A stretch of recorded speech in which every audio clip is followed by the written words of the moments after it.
Selamat pagi para netizen dimanapun kita berada, salam inspirasi bagi kita semua. Ini menarik ya bahwa Egy Sujana dengan Damai Hari Lubis kabarnya mengajukan ya restoratif justice. Wih, ada apa begitu kan? Dua orang tersangka klaster pertama begitu kan ya mengajukan ya restoratif justice ya kepada Polda Metro Jaya yang tentunya begitu kan melihat bahwa ya karena bertemu dengan korban, bertemu dengan Jokowi begitu kan, ya bertemu dengan orang yang melaporkan dan sebagainya, bisa saja ada deal-dealan untuk berdamai. Ya, kenapa kok mengajukan restoratif justice ya? Ingin dirinya tidak ya masuk ya bisa saja damai, bisa saja takut di penjara atau bagaimana. Orang kan muncul spekulasi-spekulasi seperti itu begitu. Tapi ya inilah yang terjadi, mau bagaimana lagi begitu.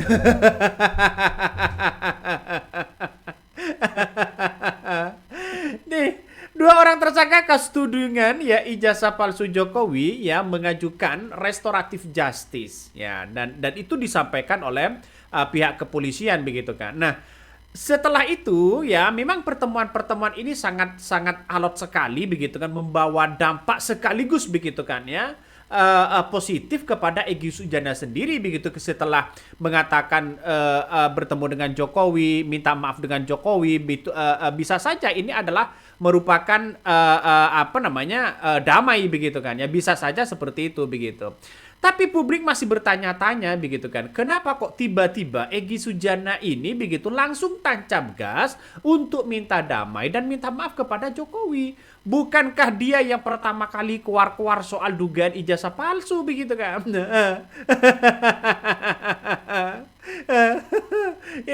ini nampaknya ada apa kan, orang pasti bertanya-tanya begitu kan. Nah, saya memandang bahwa ya memang ada nuansa-nuansa memang Damai Hari Lubis dengan Egy Sujana begitu ingin damai, mungkin salah satunya apakah sudah melihat ijazah aslinya atau tidak begitu. Ini masih menjadi spekulasi. Nah, yang paling mengejutkan begitu kan ya soal TPUA. Nah, kabarnya orang-orang yang kemudian berseberangan begitu kan ya, yang masih mendukung Roy Suryo, kabarnya ini sudah pecah kongsi begitu kan ya, bahkan di TPUA ya, di TPUA seperti Azam Khan ya, terus kemudian Muslim Arbi begitu kan, Ismar, terus kemudian Rizal Fadilah begitu, terus kemudian Rustan Effendi begitu, terus kemudian Kurnia Triroyani, kabarnya begitu kan ya, ini dirombak atau bisa dikatakan dipecat oleh TPUA. Benar nggak seperti itu begitu? Ini kok ngeri-ngeri sedap ya? Ada apa ini ya? Kok tiba-tiba begitu kan ya? Kok tiba-tiba ya si ketua umum begitu kan ya, Egy Sujana tiba-tiba merombak dengan hal-hal yang kemudian ini menjadi spekulasi, bahkan ini pecah kongsi sudah begitu. Ini kacau begitu kan ya. Bahkan Egy Sujana ini merombak TPUA ya, Rizal Fadilah dipecat ya dan kawan-kawannya begitu kan, dan mengangkat Damai Hari Lubis sebagai sekjennya.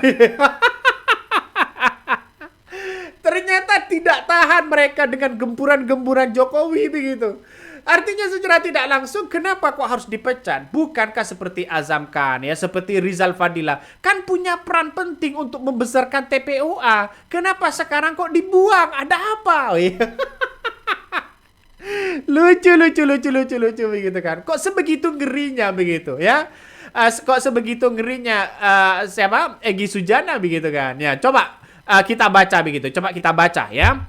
Ini pernyataan dari Egy Sujana begitu, Ketua Umum TPUA, bahwa ya saya ini Bes ya, selaku Ketua Umum TPUA dengan ini menyampaikan bahwa kepada publik bahwa berdasarkan hak prerogatif Ketua Umum, saya menyatakan tidak lagi ya berkenan berjalan bersama dengan beberapa rekan seperjuangan yang sebelumnya juga merangkap sebagai pengurus maupun ya rekanan TPUA.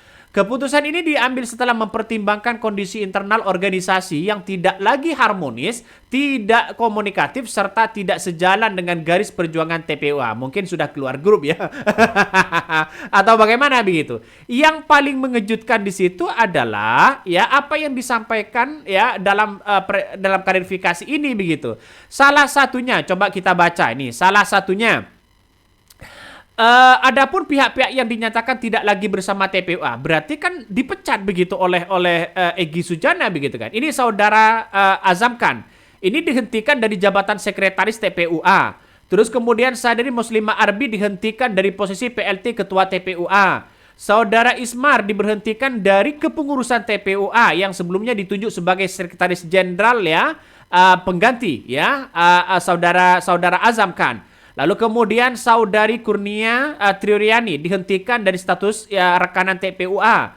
Terus kemudian Rizal Fadila dinyatakan tidak lagi bersama TPUA karena kondisi disharmoni, begitu kan? Terus kemudian siapa ini? Ya saudara Rustam. Wah ini saudara Rustam dinyatakan tidak lagi bersama TPUA karena telah melontarkan tuduhan fitnah terhadap tuduhan ketua umum terkait dengan penerimaan dana 50 miliar tanpa data dan fakta maupun alat bukti yang sah. Wih, nampaknya sudah kocar-kacir ini TPUA. Ngapain kita masih bersama kalau sudah seperti itu begitu? Padahal Azam Khan, Ridal Fadilah, Rustam Effendi untuk membesarkan TPUA di situ begitu ada peran. Kenapa sekarang kok dipecat? Siapa penasehatnya? Habib Rizik mungkin atau siapa begitu kan? Wih, ngeri nih. Nampaknya permainan geng Solo ini sudah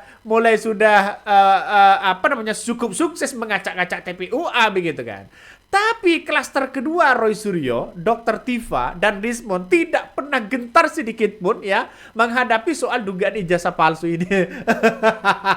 Saya melihat wah ini kok mengejutkan begitu kan ya. Ngeri-ngeri sedap pada akhirnya ya.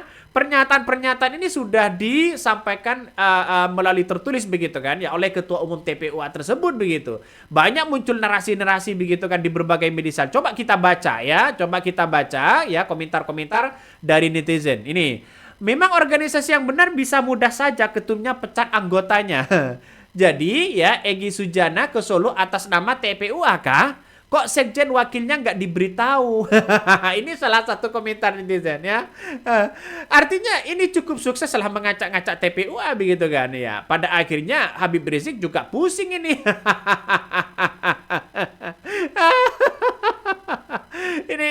Ini kok bisa-bisanya begitu. Ini kok bisa-bisanya. Nah, ternyata dua orang tersangka kasus tuduhan ijazah palsu Jokowi ternyata mengajukan ya restoratif justice. Bisa saja ya damai dengan korban, bisa saja sudah bertemu dengan korban. Nah, dua orang tersangka dugaan ijazah palsu klaster pertama yakni Egy Sujana dengan Damai Hari Lubis yang mengajukan damai dan restoratif justice kepada penyidik. Ia sudah mengatakan sudah mengajukan restoratif justice begitu kan. Nah, pertanyaannya sekarang kan masih banyak orang-orang yang berpikir bahwa kenapa kok Egy Sujana ini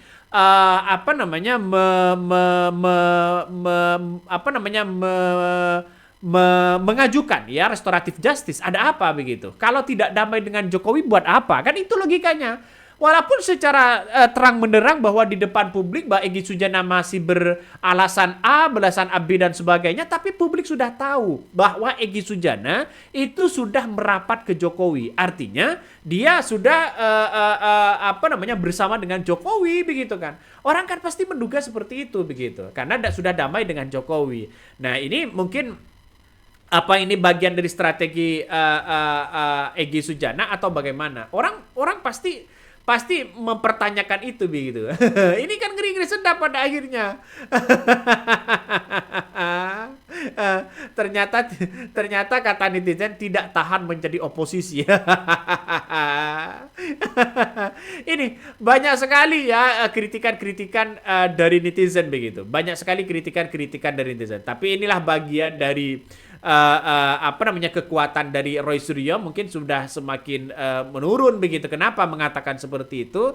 Karena kita lihat saja bahwa masyarakat sekarang ini begitu publik masih bertanya-tanya begitu karena ini sudah pecah kongsi dan sebagainya begitu kan. Nah, ini salah satunya ya Egy Damai mencurigai begitu kan ya, dicurigai bohong soal bawa misi TPUA saat jumpa Jokowi. Makanya Rizal Fadilah tidak lagi menjabat di situ begitu kan ya. Ini pada akhirnya kocar kacir, kacau begitu. Ya, apa yang mau diharapkan dari Egy Sujana kalau sudah seperti ini? Ya dia pasti bersama dengan Jokowi begitu kan. Kan itu logikanya. Jadi saya respect sekali dengan TPUA dulu begitu kan ya, tapi sekarang kan sudah ada perombakan ya, tapi masih melihat ke depan bahwa TPUA ini kalau sudah Rizal Fadilah dipecat, Rustam Effendi begitu kan ya, terus Izam Khan dipecat juga, maka ini menandakan bahwa TPUA ya berakhirnya di situ pada akhirnya. Kenapa? Ya karena sebagai pejuang ulama begitu kan ya, tapi pada akhirnya ada nuansa-nuansa pecah kongsi. Siapa yang percaya terhadap itu? ini ini ngeri-ngeri sedap, bos. Ini ngeri-ngeri sedap. Orang pasti kan muncul narasi-narasi itu begitu.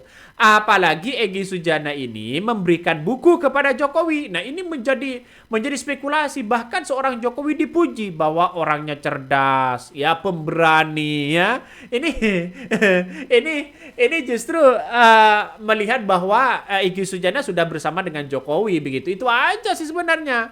Walaupun Egy Sujana bantah minta maaf kepada Jokowi, tapi pada akhirnya sudah ketahuan kenapa kok bisa memecat anggota TPUA yang sudah membesarkan bersama-sama begitu. Tapi kata seorang Jokowi begitu, tetap proses hukum ya, tetap proses hukum.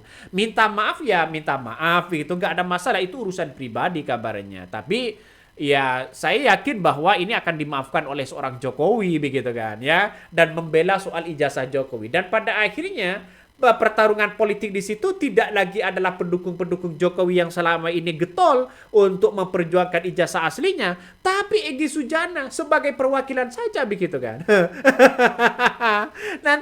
nanti ini lawannya adalah Roy Suryo dengan Egy Sujana begitu. Ngeri. Tapi kan kemampuan Egy Sujana sudah bisa ketebak ya. Secara forensik mereka jauh dibandingkan dengan Desmond. Telematika begitu kan jauh begitu kan. Makanya mungkin nanti di persidangan Egy Sujana datang sebagai saksi begitu kan ya, atau apa, bisa saja seperti itu begitu. Sebagai bentuk bahwa ini adalah ijazah aslinya.